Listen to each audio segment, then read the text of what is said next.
Well, welcome to those of you that are attending live or those of you that are watching the video as we've recorded it and will be posted on our YouTube channel. Again, my name is Wayne Dean. I am the owner and manager of 3D Pro Services and of the ACA Sales Club.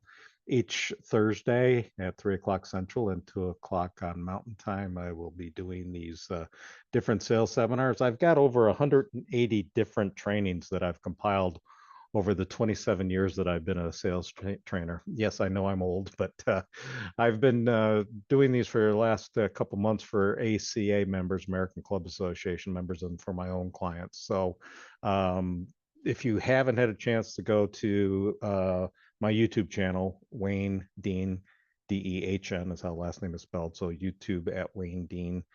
And my YouTube channel, you can look at some of our past sessions that we've done. They've been recorded, they're posted there so that you can go and watch them.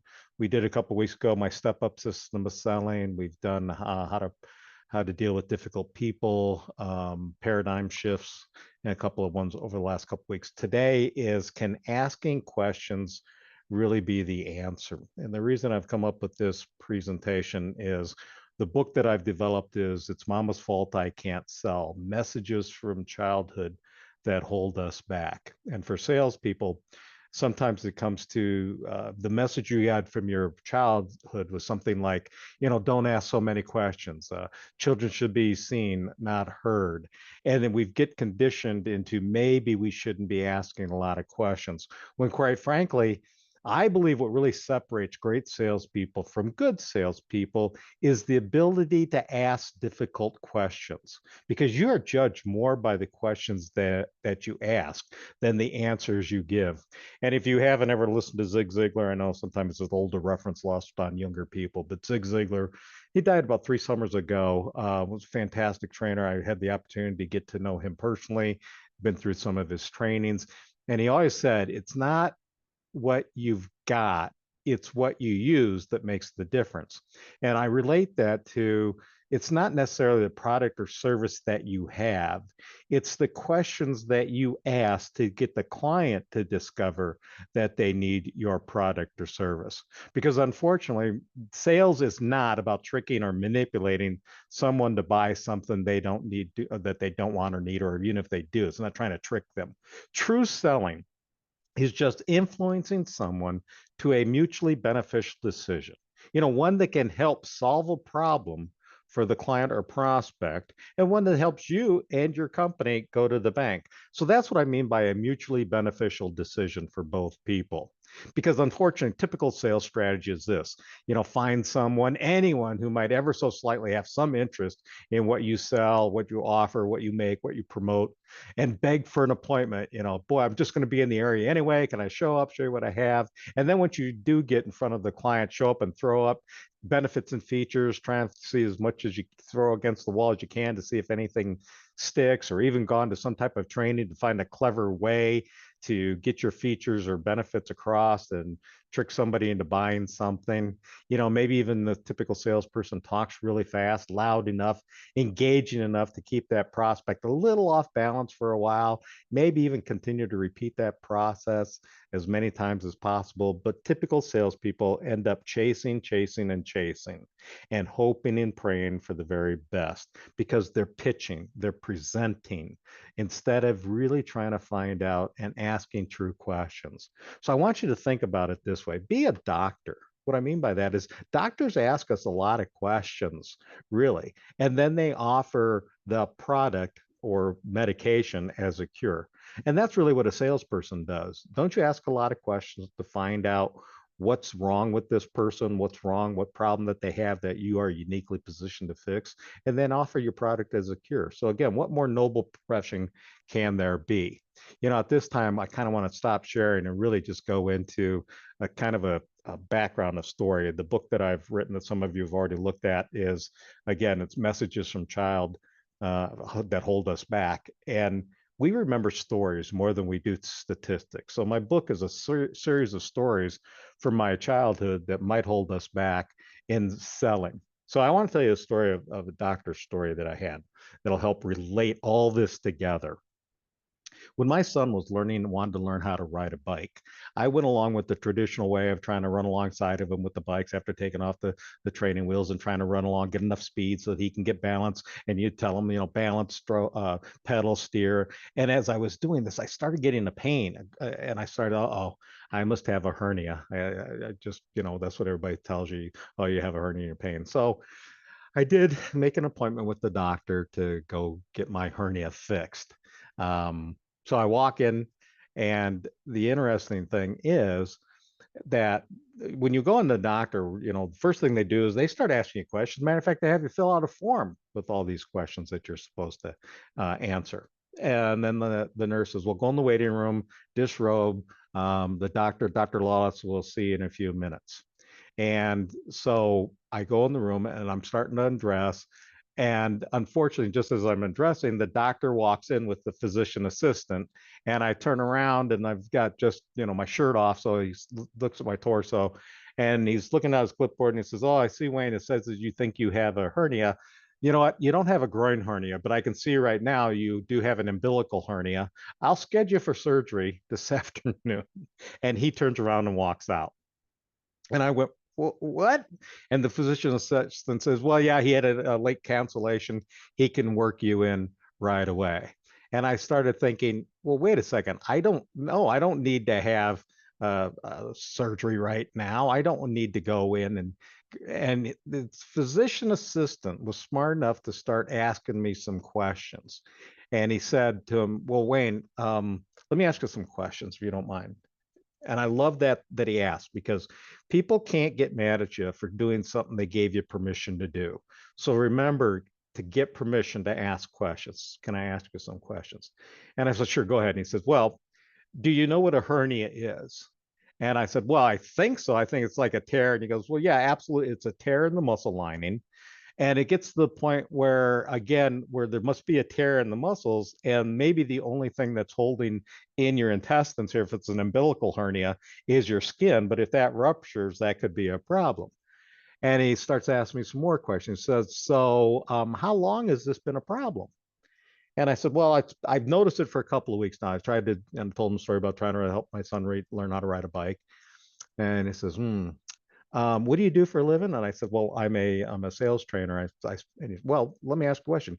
Let's say you're training, you're standing in front of the room tomorrow, and that hernia ruptures so much to the point where all of a sudden you have a big bulge. The skin is the only thing holding your intestines in. That could be a problem, right?" And I go, "Oh, yeah. So, okay. And what have you done about this problem?" I said, "Well, I took some aspirin when it hurt. Did that help?" "No, not really. Not enough that, hey, I'm still here." "Well, let's pretend that happens. You're in front of your clients, you're doing a training, your hernia ruptures, you now have to go to the emergency room. What does that cost you?" And I go, "Well, it's going to cost me a lot. It's going to cost me some lost time. It's probably going to gross out my clients." And he says, "Really? Okay. So how does it make you feel? How does it make you feel that you might be standing in front of a group of people tomorrow? Your hernia could rupture. Now you've, grossed out your clients. Plus you got to go to the hospital, get it taken care of, emergency surgery, blah, blah, blah." And I said, "Well, it doesn't make me feel good." Now he's taken me from well, I walked in and I was kind of well, to hurt, to sick, to critical. If you ask questions and you take somebody on this journey from well to hurt to sick to critical, they're going to be more motivated now to ask you, "Hey, can you solve my problem?" So the physician assistant took me through a series of questions to get me to the point where he said, "So can I ask you a question? You still want to wait, or you want to take the open slot that he has this afternoon to have the surgery done?" Now, see, Dr. Lawless immediately diagnosed what's wrong and offered a cure, but I wasn't willing to take it because he hadn't taken me through a discovery process. But the physician assistant was smart enough to ask me a series of questions, and together we went on this journey to discover that, yeah, I should probably go ahead and have this taken care of. And that's what you need to do as a salesperson. You need to stop thinking about, what the problem is. "Oh, here's what you should do to fix it." The clients will never buy your product or service until they discover they need it. So remember, let me say that again.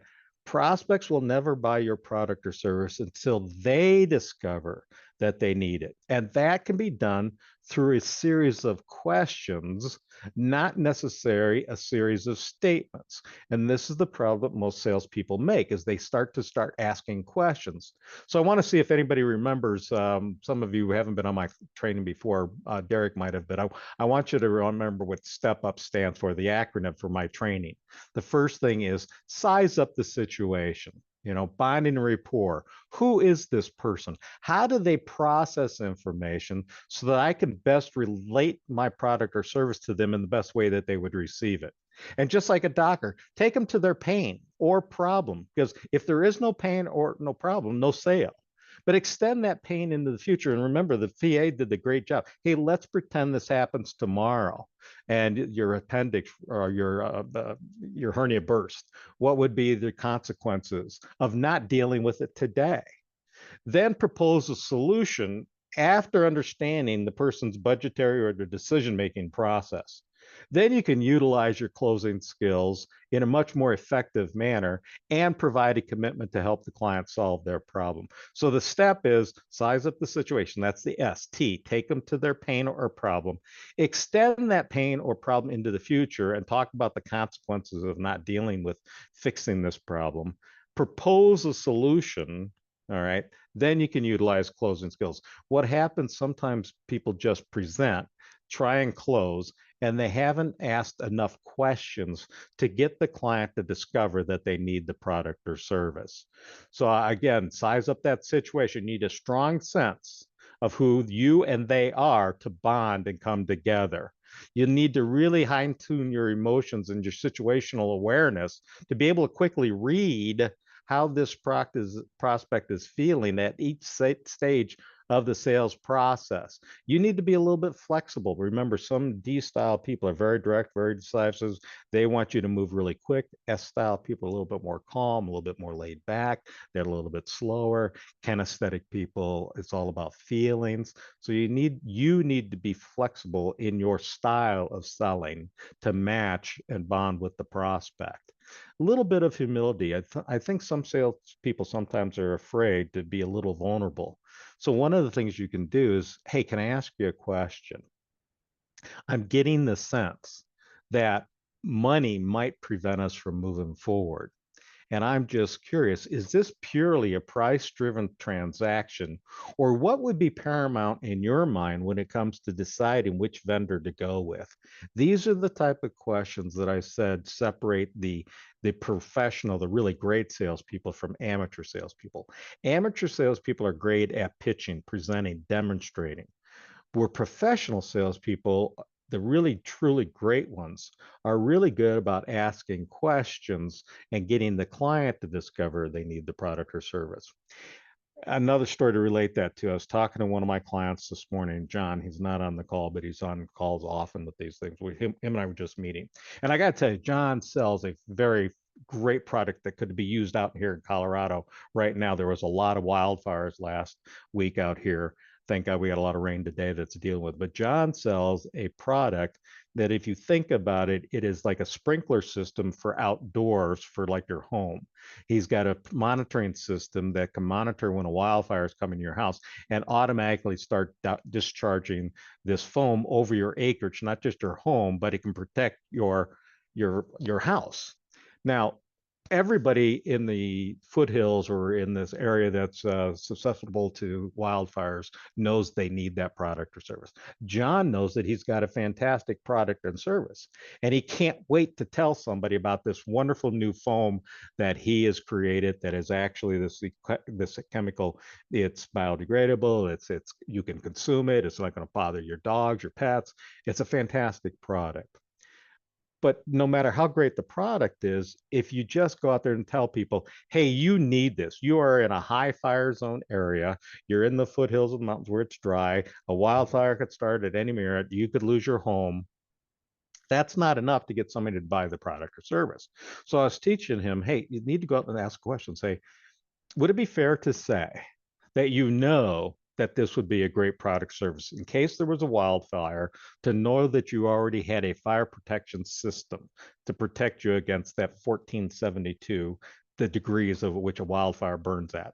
It'd be great to have this. But it would also be fair to say that even though you know you need it, the issue is maybe you don't think you need it because of insurance needs, right? You already have insurance. So even if the remote chances that you have a fire probably doesn't motivate you, there's not enough pain there to motivate you to spend the couple $100,000 it might be for my product because you already have insurance. Would that be fair to say? Question. Clients probably going to say, well, yeah, that's it. Well, let me ask you another question. Let's say that happened. Let's pretend you do have a fire and you got great insurance, and the insurance is going to replace your loss structure. The the issue is, how long do you think that would take? How many months will you be out of your home while the assessment goes through, they come to final payment, you start to rebuild? You'd be out of your home for how much? And wait for the client to answer. You know, I don't know, 18 to 20 months. How does that make you feel that even though you'll have restitution, you'll be able to replace your structure, your dwelling, you're going to be out of your home for 20 months? Would that be an issue? Oh, yeah, that's the pain. So you know you need the fire protection. You're worried about, even if you have insurance, being out of your home, and especially if you're a self-employed small business owner, now you don't have any income coming in also. So would it be fair, the only thing that would hold you back is the money that it might take to fix this problem? Yes. Well, how should we address that? How can we talk about that? You know, you need the product, you know that it will be something that could help you in case something happens, but the money might hold us back. What do you think we could do about that? And let the clients, I don't know, maybe I'd have to get a second mortgage on my home to pay for this fire protection. That makes sense. Is that a possibility? So you've got to go through with John, as I was just saying, with you and your own product, is take your features and benefits. And instead of putting them in a statement and say to the client, oh, you need this, or what if this should happen, put it in a question format so the client knows that they are part of the process and that they can come up and agree with the solution. So that's what I mean by putting your features and benefits in a question format. As you look at me, think about it. I'm looking at my screen, and as you're looking at the screen for here, we tend to we're taught to read from left to right. And unfortunately, in sales, that's what we do. In sales, we go from left to right. We start with the feature of our company. Let me tell you the feature of my company. We've been in business since 1975. Well, that's the feature. But then the benefit is what you're trying to say. Yes, because of that, we've got years of experience. We can save you a lot of money. This isn't our first rodeo. Great. Now, what I want you to think is go from right to left. Put it in a question first and say something to somebody like, hey, suppose I said that this is not our first rodeo. We have been through this process several times. And because of that, the years of experience we have, we've learned what could be some of the challenges or issues that you might face. And that while maybe on the surface for you, dealing with somebody who has a lower price might look good on the surface, but because this is their first rodeo, they don't know some of the things that we've learned over the years since we've been here since 1975. Would that make a difference in your decision making to work with somebody that's got years of experience as opposed to somebody that doesn't have the same years of experience but is willing to offer a lower price? See, now you get the client to question their own thought process about, oh, price is cheaper. So for today, one of the things I hope you'll do is take all those features of benefits, those bullet points that are in your brochures, on your website, take the feature, and I want you to think about, all right, what's the feature and what's the benefit? Okay, but now what problem does that solve for the client? What is the benefit of my company and why does that solve a problem for the client? And then how can I take that and put it in a question format so the client will discover that they need my feature benefits? Now, I'm not saying the features and benefits are wrong. It's just that when you leave and put out a feature and benefit and throw it out there, it hangs like a dangling participle. But when you put it in a question format and say, hey, even though I've been a sales trainer for 25 years, I might not have the product or service that you're looking for. Suppose I said that one of my benefits is ongoing reinforcement training so that I can continue to work with you. So not only will you learn a featured benefit from my services, but will continually to work with you so that you make that training part of your vernacular. You just don't go through the class one day and think you have it. Would that make a difference that I offer to you ongoing reinforcement training of these sales techniques that I'm teaching? Now get the client to say, yeah, that's what I'm looking for. I'm not looking for a quick fix, one size fits all. I'm looking for ongoing reinforcement training on these sales techniques that you're trying to show me. Now the client discovered that they need it. Again, you need to gain trust with prospects. People buy from people they like and they trust, and people like and trust people like themselves. So one of the best ways to build trust with somebody right away is with disarming honesty. And what I mean by that is something early in the process to say, hey, Joe, I, I might not be the fit for you. And at any time, Joe, you determine that I'm not the insurance agent that you're looking for, I'm okay with you telling me no. Please don't waste another 45 minutes of your life just placating me, going through the motions, even though at the end you're going to tell me no anyway. Are you going to be okay telling me no? Early in the process, you do that because if you show the prospect where the exit ramp is, you show them that it's okay to say no, they won't say no because they still want to be able to get all your free consulting. But it does kind of reduce the pressure on them because you've said to them, it's okay to tell me no. And then you can repeat to them, and are you okay with me telling you no? And they go, well, what do you mean? Well, if again, we get down to the end and I'm getting the feeling that you don't want my product or service because I might be higher priced than a competitor. Are you okay with me telling you, hey, there's not a fit? If you're just trying to get me to sell you the lowest, cheapest insurance plan with the highest deductible, and that I don't think that that's going to really be your need, are you okay with me telling you no? That's what I mean. How you build trust with somebody is that you give each other permission to end this relationship instead of talking so fast and hope that you get through your bullet points and your benefits and features and then convince them or manipulate them to buy the product or service, going all the way back to the first slide. So let me give you an example. So it'd be something like this. You're meeting with clients. So after I know a bit more about your company and what you're trying to achieve, if I don't think there would be a best solution for you, would you be okay if maybe I suggested some of my competitors who might be a better fit? Now, that's a real pattern interrupt because your clients aren't expecting a salesperson to do that. But it does build trust with that person right away. But again, it's all in the question format so that I can be sure we're both on the same page, other than price, which always is important. I get that to all my clients, of course.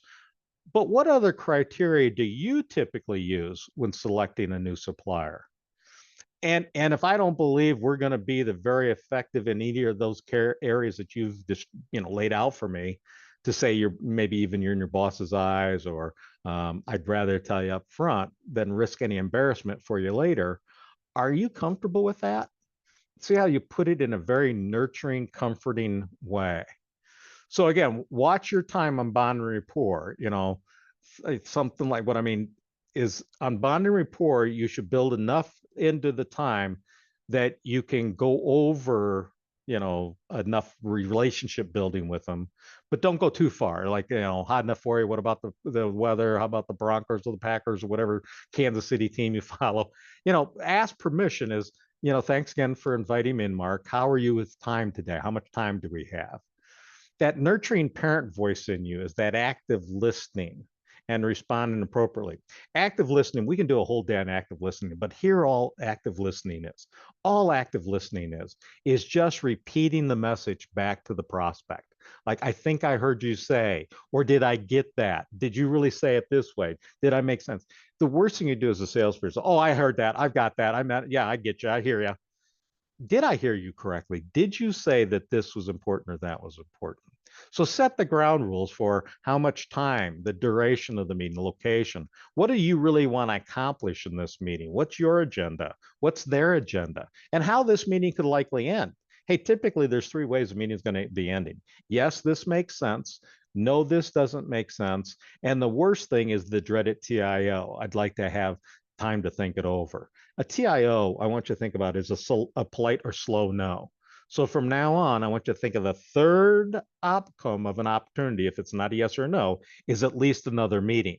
So let's agree to that up front. Hey, Mr. Prospect, when we get done today, I'm certainly okay with a no if there's not a fit. Certainly okay with a yes. And most likely it probably won't be a yes today, but the worst case scenario, if it's not a yes or no, would it make sense that the worst case thing, we schedule another meeting? If you get that up front, you will have less TIOs from think it overs. So, Mark, it sounds like it might make sense for you to invite me. And I want you to use that in word invite because it's a very nurturing word. People love to be invited to things. So, would it make sense for you to invite me over so we can have a face to face meeting about the new manufacturing plant that you're planning? Is that fair? These are really keywords used.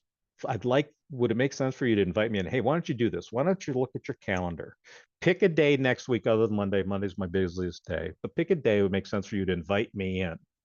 And during that day, then we'll go over some of the challenges issues you might be facing, and we'll see if I can help you. Would that be fair, or does that make sense? Because again, it's very nurturing. It's what Mama taught you. Mama taught you to play fair and to make sense.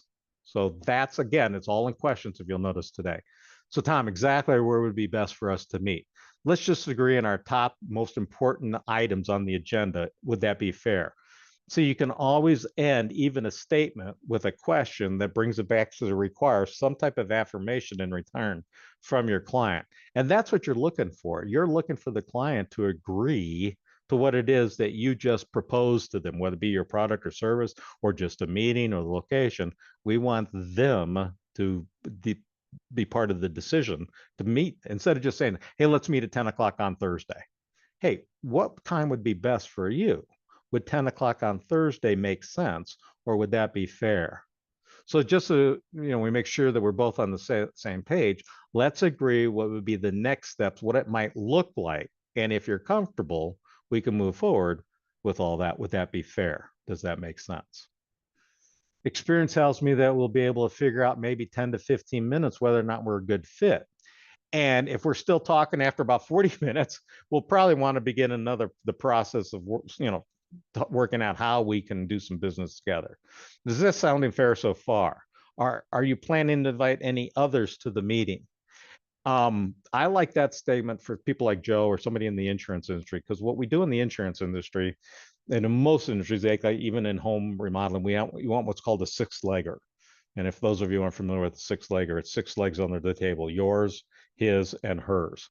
One of the things I have a problem with salespeople when they actually propose, well, is your wife going to be there, or is your husband going to be there? And they push forward this thing where I want both of you there, because that prospect in their mind is, oh, I know what you want to do. They want to hotbox us. You want to have both of us together and pit each other against it's a closing technique. So instead of saying it that way, as both are going to be, put it in a question. Hey, are you planning to invite any others to the meeting? Well, no. What do you mean? Well, I didn't know if you were going to invite your wife, because I didn't know whether she might have some questions that maybe you would forget to answer. Would it make sense that there's might be somebody else that you want to invite to this meeting? And it doesn't sound like you're pushing the prospect in a question, toward an answer. But again, it's using a question, and that's the theme of today's session: is questions really the answer? And yes, are you putting this into a question format? So a little technique that I'll teach you, and I've taught some other people, grab a pen here. I actually write on my hand a question mark. And I put it in front of me because it reminds me to ask things in a question format. I've often thought I'm going to go get a tattoo in a question, just put it on my hand. Because when I'm in front of somebody, I keep seeing that, and it reminds me to ask questions instead of just make statements. Matter of fact, I was teaching one guy in sales called Kevin. He was selling insurance, and I took him on a call. And Kevin loved his product or service, very excited about it, and he couldn't wait to tell people. And he'd get to the meetings, and he would just start pitching on benefits and features, because the company had just spent weeks in product knowledge, teach him, and he thought he had to regurgitate this. So that was one of his problems, is that he did all of the talking. And I know I'm doing all the talking here in a training, but I'll open it up to questions later. But in a sales presentation, as opposed to a training presentation, you should be doing only 30% of the talking. The client should be doing 70%, and your 30% should mostly be in question format. So what I did with Kevin is I actually pointed to his hand. I had him right on his hand. That's a little question mark. And when we met with, I remember the lady's name, Ethel was her name, older lady, and her husband owned a plumbing repair shop. And I said, hey, Ethel, before we get started, I just want to point to Kevin's hand. Kevin loves his product and service so much that he has a tendency to want to just tell you. And it really doesn't matter what Kevin says. Remember, it's more important as to what you think. So I've tried to get Kevin to just remember to ask questions. So if he starts deviating and he starts getting into pitching and benefits and features, would you just do me a favor and point to his hand to remind him to ask questions? It changed the dynamic of the entire presentation, because now as Kevin started to go off on benefits and features, I said, Kevin, remember, ask me a question. And she thought she was in control, but actually Kevin was, because she thought she was dictating it, but that's what he wanted to do the whole time, was ask questions. So typically we find here's one of the best way for us in a first meeting would be to, ask a whole bunch of questions around issues, why don't I see what the business is like? Would that make sense? Would you be okay with that? That I'm probably going to ask you more questions than anybody else. Because if you really do ask a lot of questions and you don't set it up and preface it that you're going to ask a lot of questions, it can be annoying. Matter of fact, I've done a lot of trainings where in the audience somebody says, isn't all this questioning get annoying? Yes, remember the line I said at the beginning. People can't get mad at you for doing something they gave you permission to do. So it might sound like, hey, when I meet with you, I'm going to ask you a whole lot of questions, probably a lot more than any of my competitors will, because I don't have a one size fits all. I'm not walking in with a preconceived notion of a product or service I want to sell you. So I'm going to ask you a lot of questions. Are you going to be okay with that? By asking for permission, you'd be shocked how far you can go with asking questions before it gets annoying. So again, is there anything else you think we need to add or talk about in our agenda when we first meet with? Make sure you're cognizant of something that might be in the back of that client's mind that they wanted to ask you about that maybe they hadn't thought of or afraid to ask, and they just hope that maybe you would cover it. Ask them again, is there something that you might have missed with? So again, take them to that pain, because if they are motivated to action by the intensity of their pain. So you need to ask them a lot of questions so that you're not just assuming you know what the problem is. So again, I've kind of rambled here for a little bit. I want to stop and take your temperature. Is there any, as I call these at this point, yeah, buts? Is there any yeah, but questions from anybody on the call right now? Even a comment reinforcing what I've said? Anybody got anything? Go ahead and unmute yourselves. Is there anybody that's got anything they've been dying to say? Nobody? All right, then Derek, you and I have been working together for a while. As you go through this session, what so far is something you've taken out of this or reinforced that you've already known?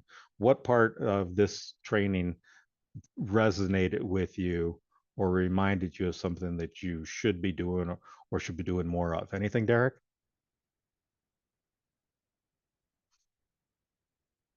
Hey, Wayne, how you doing, pal? Good, thanks. Good. Any Yeah, a couple things. One, the tendency to just show up and throw up. I mean, that's so ingrained in us. Just cram it all in 30 seconds, as much as you can. Prove to them how much you know. Right? They don't care how much you know until they know how much you care. Yeah. And secondly, I didn't know you wrote a book. Is that on Amazon? It's at the lawyers right now. The lawyers have to vet it to make sure that I didn't plagiarize anybody. Or you just So wrote it? it's again the title of the book is "It's Mama's Fault I Can't Sell: I'll Messages from look out for it. Childhood That Hold You Back." Everything from hey, I asked you a question, answer me. So we're conditioned to answer people's questions instead of asking our own questions.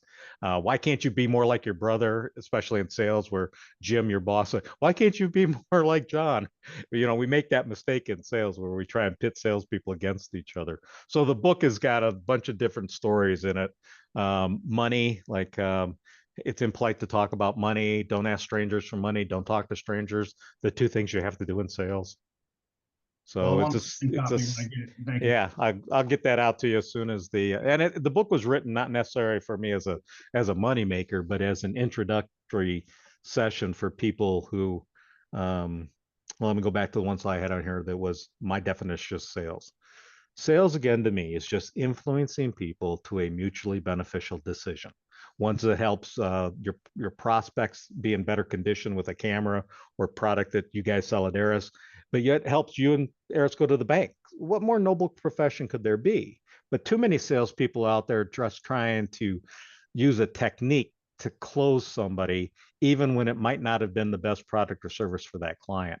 So my mission is to write a book so that salespeople can have a quick read in about an hour and a half and might change how they go out and sell people. That's my mission. Right on. Thanks again, Wayne. Appreciate it. Anybody else have any comments? Any other questions, though? Anything I didn't cover as far as questioning? I hope what it's done is today's session has got you to think more about, am I asking enough questions?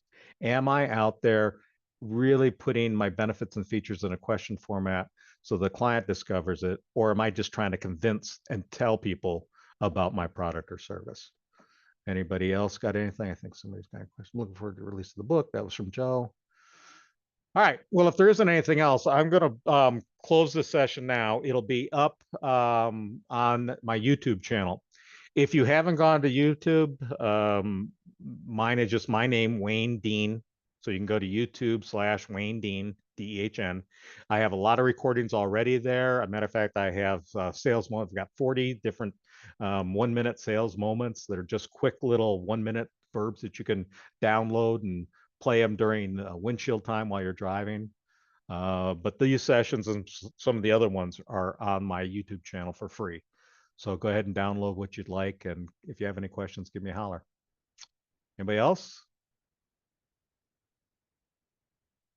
All right. Yeah, right. You have great material and I just need to apply it. So go out and try a couple things. Pick 1 or 2 questions. I guess the best thing I can do is this, Joe. Take some features or benefits, some of the statements that you typically would make to somebody as to why they should buy from you, but put it in a question format. Do a stroke kind of thing first. Hey, interesting question. That makes sense. Suppose I said that I've been selling for 40 years. I'm not sure if that makes a difference in your world, or you'd rather work with somebody who's new. Whatever it is, just practice a couple of new questions each week. And you'll finally get to the point where it just becomes second nature that you're putting statements in question. The other technique is this, Joe. Even if you do make a statement, just finish with, would that be fair? Does that make sense? Because now it's a question. Now it requires the client to agree or disagree with the statement you just made. So always require some type of affirmation from the client that they agree with the statement you just made. Try that technique, everybody, and see how that helps you out this week. Okay. All right. Thank you very much. It'll be up on YouTube after this converts, and then we can answer any other questions. Always email me at Wayne@3dpro.services. Wayne@3dpro.services. That's the easy way to get hold of me. So if you have any questions, send them to me there. All right. Thank you again.